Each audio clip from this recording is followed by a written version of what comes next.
False memory.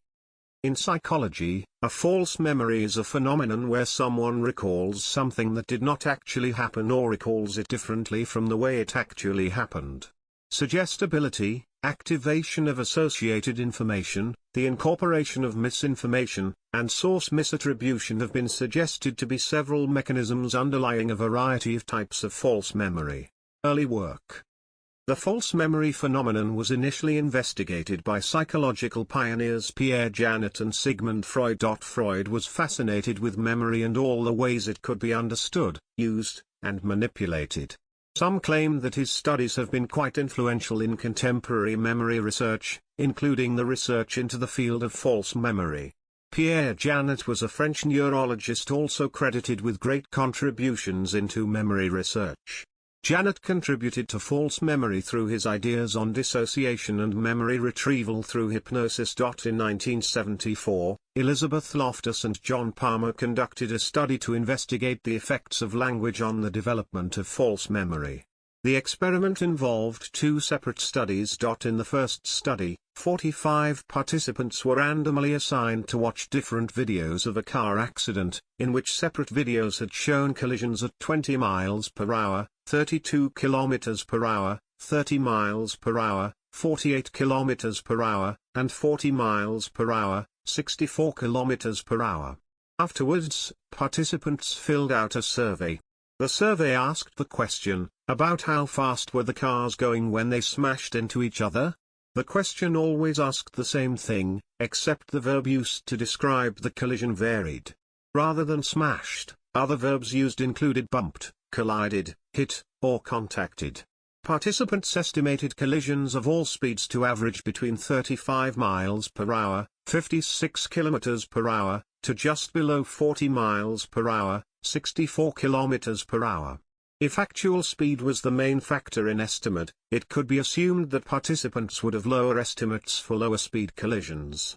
Instead, the word being used to describe the collision seemed to better predict the estimate in speed rather than the speed itself. The second experiment also showed participants videos of a car accident, but the phrasing of the follow-up questionnaire was critical in participant responses.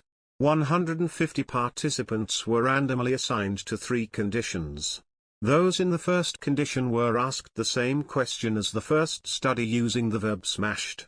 The second group was asked the same question as the first study, replacing smashed with hit.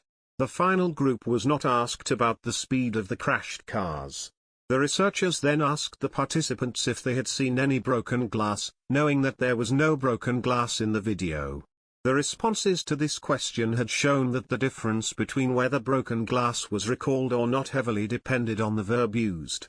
A larger sum of participants in the smashed group declared that there was broken glass. In this study, the first point brought up in discussion is that the words used to phrase a question can heavily influence the response given.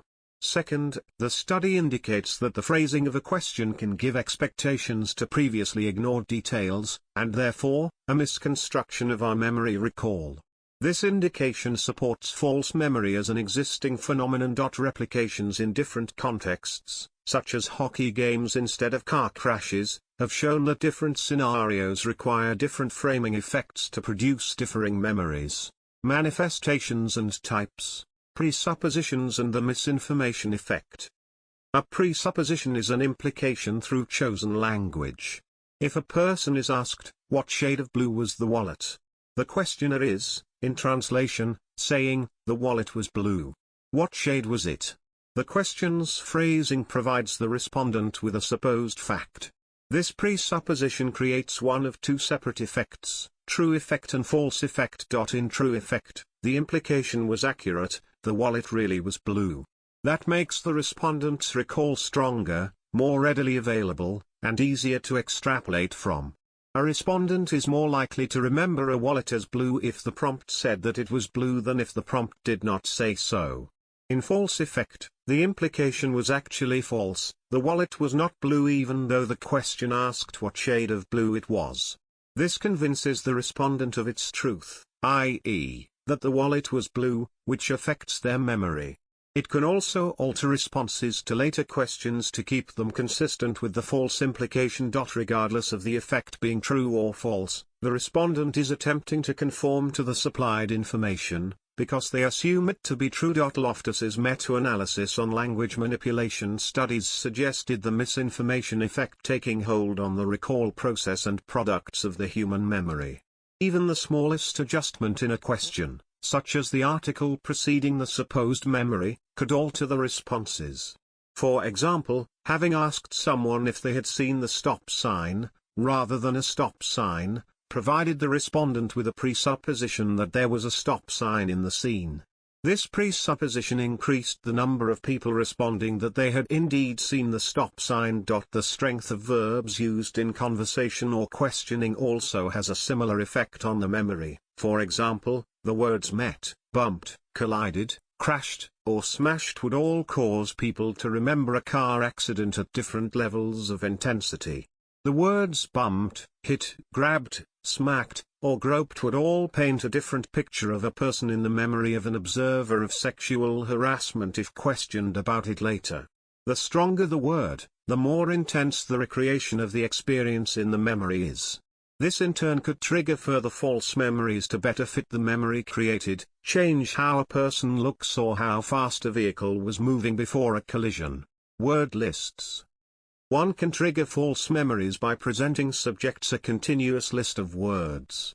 When subjects were presented with a second version of the list and asked if the words had appeared on the previous list, they found that the subjects did not recognize the list correctly. When the words on the two lists were semantically related to each other, for example sleep/bed, it was more likely that the subjects did not remember the first list correctly and created false memories. Onisfeld and Knapp, 1963. In 1998, Kathleen McDermott and Henry Roediger III conducted a similar experiment. Their goal was to intentionally trigger false memories through word lists. They presented subjects with lists to study, all containing a large number of words that were semantically related to another word that was not found on the list. For example, if the word that they were trying to trigger was river, the list would contain words such as flow, current, water, stream, bend, etc. They would then take the lists away and ask the subjects to recall the words on the lists. Almost every time, the false memory was triggered, and the subjects would end up recalling the target word as part of the list when it was never there. McDermott and Roediger even went as far as informing the subjects of the purpose and details of the experiment, and still the subjects would recall the non-listed target word as part of the word list they had studied. Staged naturalistic events. Subjects were invited into an office and were told to wait there. After this, they had to recall the inventory of the visited office. Subjects recognized objects consistent with the office schema, although they did not appear in the office. Brewer and Thrayens, 1981. In another study, subjects were presented with a situation where they witnessed a staged robbery. Half of the subjects witnessed the robbery live, while the other half watched a video of the robbery as it took place.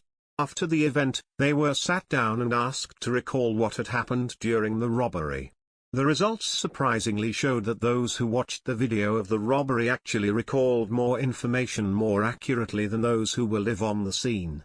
Still, false memory presented itself in ways such as subjects seeing things that would fit in a crime scene that were not there, or not recalling things that did not fit the crime scene.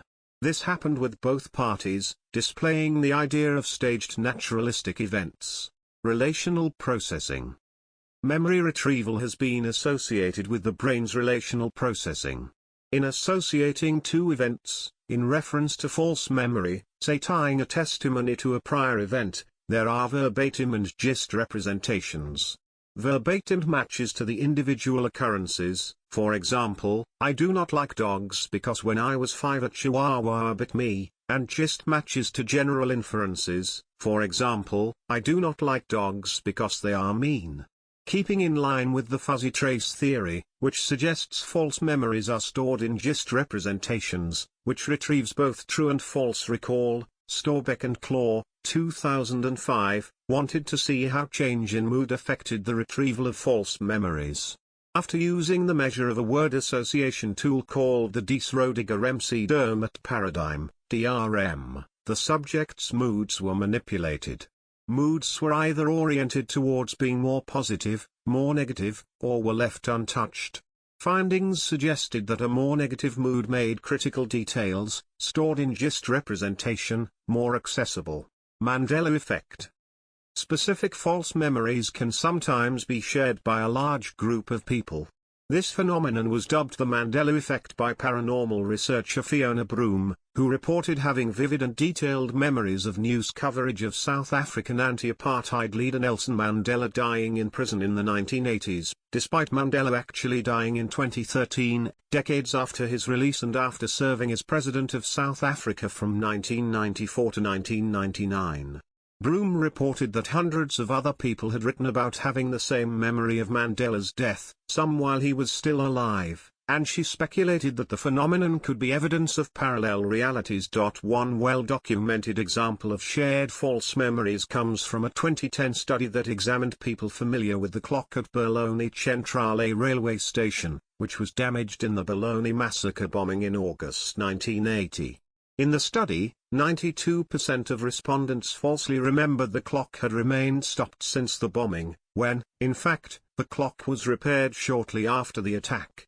Years later, the clock was again stopped and set to the time of the explosion, in observance and commemoration of the bombing. Other examples include memories of the respective title component of the Berenstein Bears children's books being spelled Berenstein, the logo of clothing brand Fruit of the Loom featuring a cornucopia, Darth Vader telling Luke Skywalker, "Luke, I am your father" in the climax of The Empire Strikes Back. He actually says, "No, I am your father," in response to Skywalker's assertion that Vader killed his father, Mr. Monopoly wearing a monocle, and the existence of a 1990s movie titled Shazam starring comedian Sinbad as a genie, which Snopes suggests could be a confabulation of real memories, possibly including Sinbad wearing a genie-like costume during a TV marathon of Sinbad the Sailor movies in 1994, the 1996 film Kazam featuring a genie played by basketball star Shaquille O'Neal, and the 1960s animated genie-themed series Shazam.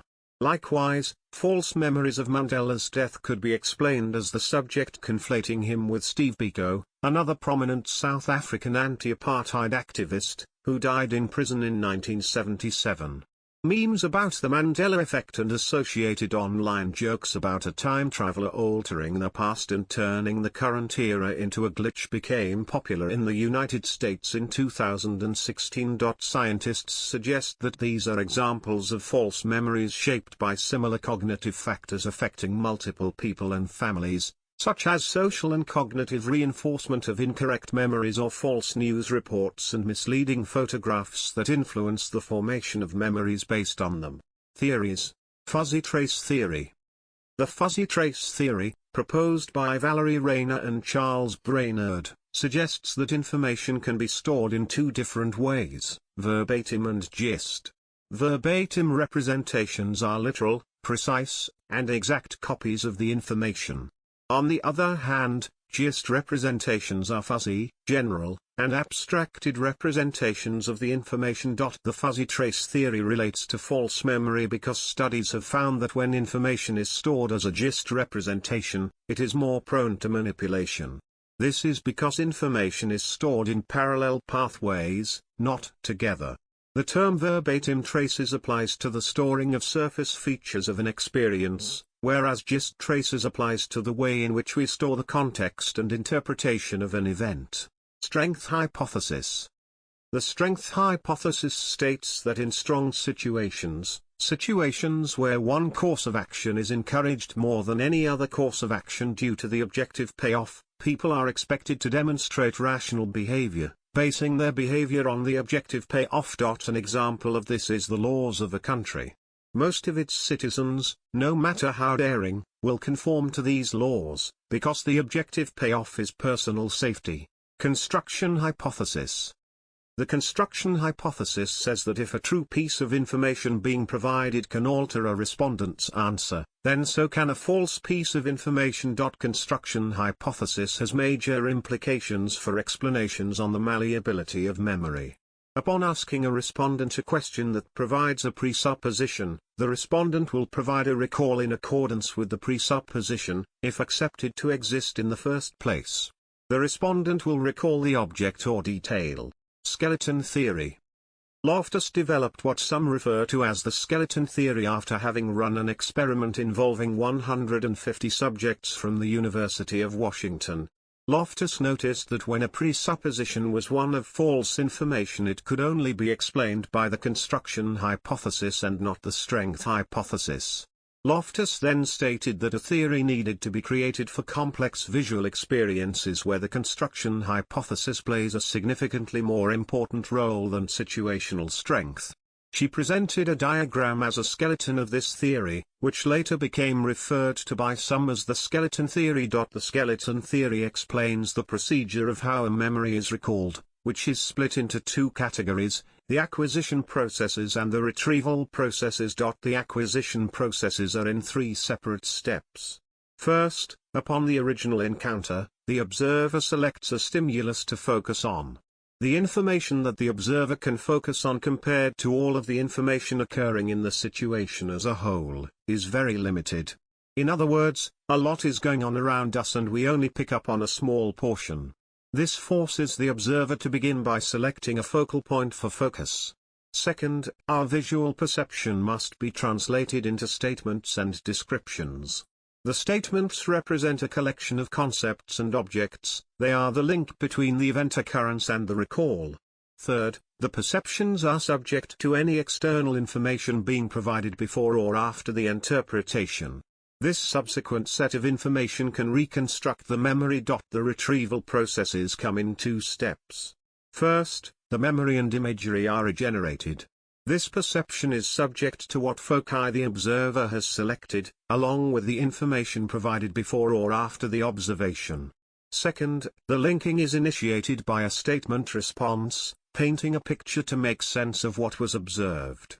This retrieval process results in either an accurate memory or a false memory. Natural factors for the formation of false memories. Individual differences. Greater creative imagination and dissociation are known to relate to false memory formation. Creative imagination may lead to vivid details of imagined events. High dissociation may be associated with habitual use of lax response criteria for source decisions due to frequent interruption of attention or consciousness. Social desirability and false memory have also been examined. Social desirability effects may depend on the level of perceived social pressure. Individuals who feel under greater social pressure may be more likely to acquiesce. Perceived pressure from an authority figure may lower individuals' criteria for accepting a false event as true. The new individual difference factors include pre-existing beliefs about memory, self-evaluation of one's own memory abilities, trauma symptoms, and attachment styles. Regarding the first of these, meta-memory beliefs about the malleability of memory, the nature of trauma memory, and the recoverability of lost memory may influence willingness to accept vague impressions or fragmentary images as recovered memories and thus, might affect the likelihood of accepting false memory. For example, if someone believes that memory once encoded is permanent, and that visualization is an effective way to recover memories, the individual may endorse more liberal criteria for accepting a mental image as true memory. Also, individuals who report themselves as having better everyday memories may feel more compelled to come up with a memory when asked to do so. This may lead to more liberal criteria, making these individuals more susceptible to false memory. There is some research that shows individual differences in false memory susceptibility are not always large, even on variables that have previously shown differences, such as creative imagination or dissociation, that there appears to be no false memory trait, and that even those who have highly superior memory are susceptible to false memories. Trauma. A history of trauma is relevant to the issue of false memory.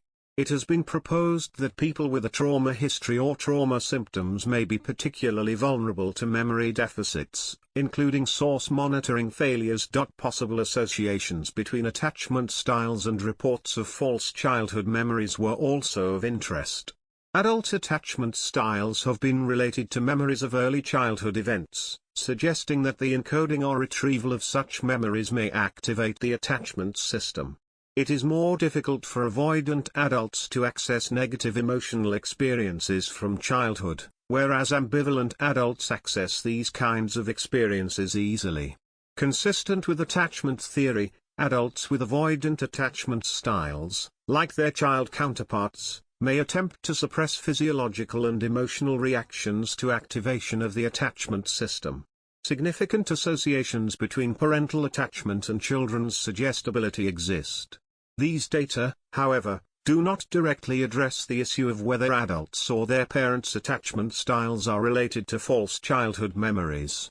Such data nevertheless suggest that greater attachment avoidance may be associated with a stronger tendency to form false memories of childhood. Sleep deprivation. Sleep deprivation can also affect the possibility of falsely encoding a memory.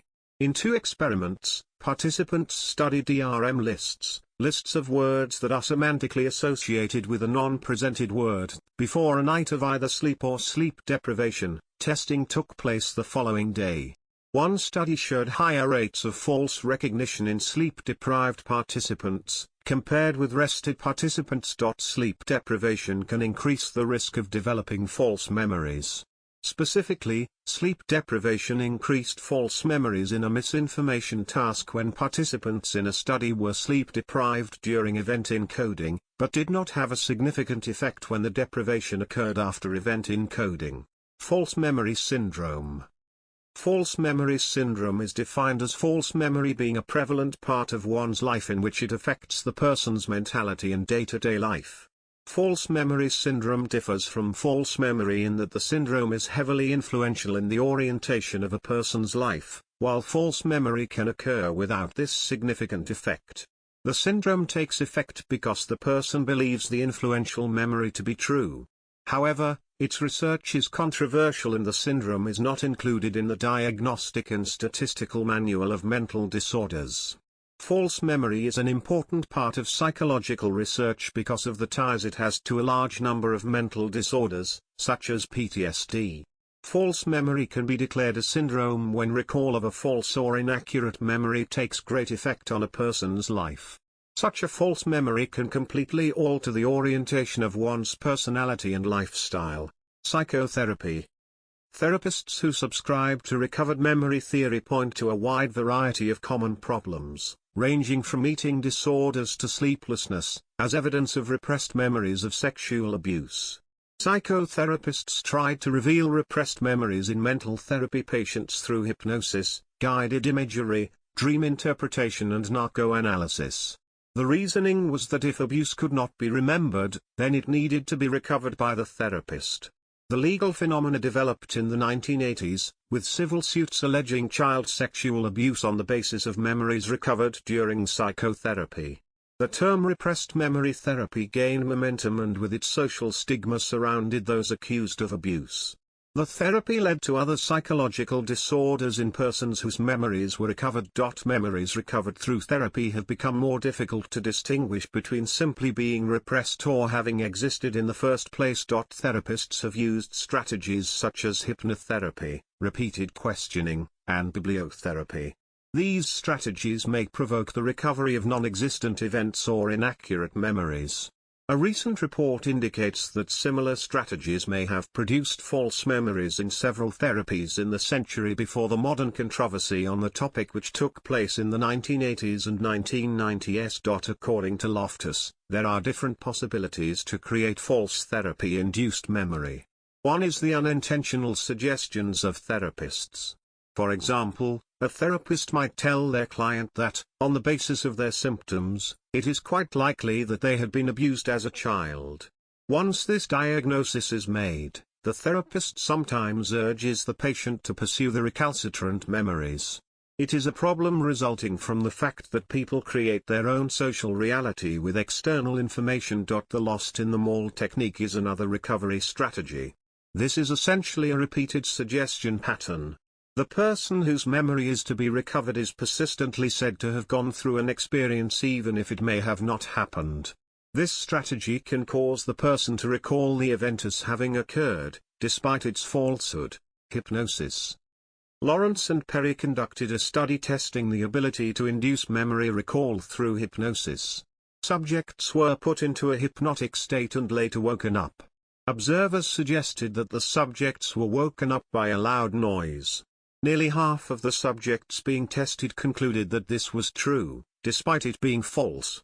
However, by therapeutically altering the subject's state, they may have been led to believe that what they were being told was true.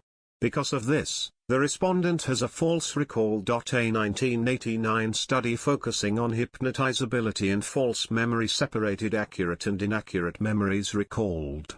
In open-ended question formation, 11.5% of subjects recalled the false event suggested by observers. In a multiple-choice format, no participants claimed the false event had happened. This result led to the conclusion that hypnotic suggestions produce shifts in focus, awareness, and attention. Despite this, subjects do not mix fantasy up with reality. Effects on society. Legal cases. Therapy-induced memory recovery has made frequent appearances in legal cases, particularly those regarding sexual abuse. Therapists can often aid in creating a false memory in a victim's mind, intentionally or unintentionally. They may associate a patient's behavior with the fact that they have been a victim of sexual abuse, thus helping the memory occur. They may then use memory enhancement techniques such as hypnosis stream analysis in the attempt to extract memories of sexual abuse from victims. In Ramona v. Isabella, two therapists wrongly prompted a recall that their patient, Holly Ramona, had been sexually abused by her father. It was suggested that the therapist, Isabella, had implanted one of the sexual abuse memories in Ramona after use of the hypnotic drug sodium amytal. After a nearly unanimous decision, Isabella had been declared negligent towards Holly Ramona. This 1994 legal issue played a massive role in shedding light on the possibility of false memories occurrences. In another legal case where false memories were used, they helped a man to be acquitted of his charges. Joseph Paisley had been accused of breaking into a woman's home with the intent to sexually assault her. The woman had given her description of the assailant to police shortly after the crime had happened. During the trial, memory researcher Elizabeth Loftus testified that memory is fallible and there were many emotions that played a part in the woman's description given to police. Loftus has published many studies consistent with her testimony. These studies suggest that memories can easily be changed around and sometimes eyewitness testimonies are not as reliable as many believe. Another notable case is Maxine Berry. Berry grew up in the custody of her mother, who opposed the father having contact with her. When the father expressed his desire to attend his daughter's high school graduation, the mother enrolled Berry in therapy, ostensibly to deal with the stress of seeing her father. The therapist pressed Berry to recover memories of sex abuse by her father. Berry broke down under the pressure and had to be psychiatrically hospitalized. She underwent tubal ligation, so she would not have children and repeat the cycle of abuse. With the support of her husband and primary care physician, Berry eventually realized that her memories were false and filed a suit for malpractice. The suit brought to light the mother's manipulation of mental health professionals to convince Berry that she had been sexually abused by her father. In February 1997, Berry sued her therapists and clinic that treated her from 1992 to 1995 and, she says, made her falsely believe she had been sexually and physically abused as a child when no such abuse ever occurred.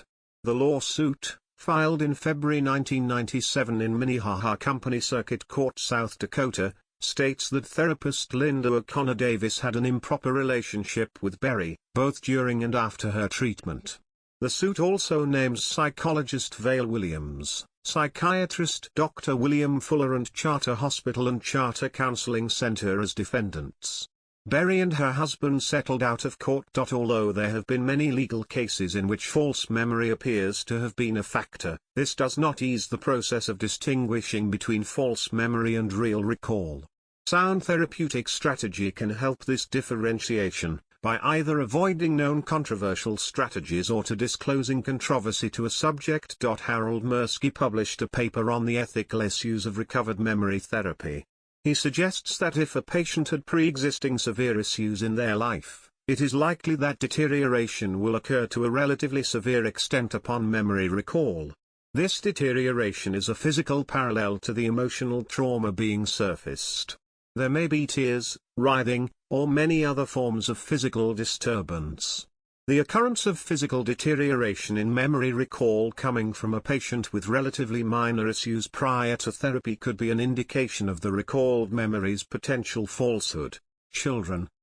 False memory is often considered for trauma victims, including those of childhood sexual abuse. If a child experienced abuse, it is not typical for them to disclose the details of the event when confronted in an open-ended manner.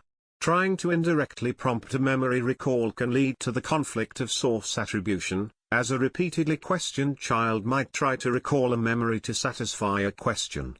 The stress being put on the child can make recovering an accurate memory more difficult. Some people hypothesize that as the child continuously attempts to remember a memory, they are building a larger file of sources that the memory could be derived from, potentially including sources other than genuine memories. Children that have never been abused but undergo similar response eliciting techniques can disclose events that never occurred. One of children's most notable setbacks in memory recall is source misattribution. Source misattribution is the flaw in deciphering between potential origins of a memory. The source could come from an actual occurring perception, or it can come from an induced and imagined event. Younger children, preschoolers in particular, find it more difficult to discriminate between the two. Lindsay and Johnson, 1987, concluded that even children approaching adolescence struggle with this, as well as recalling an existent memory as a witness.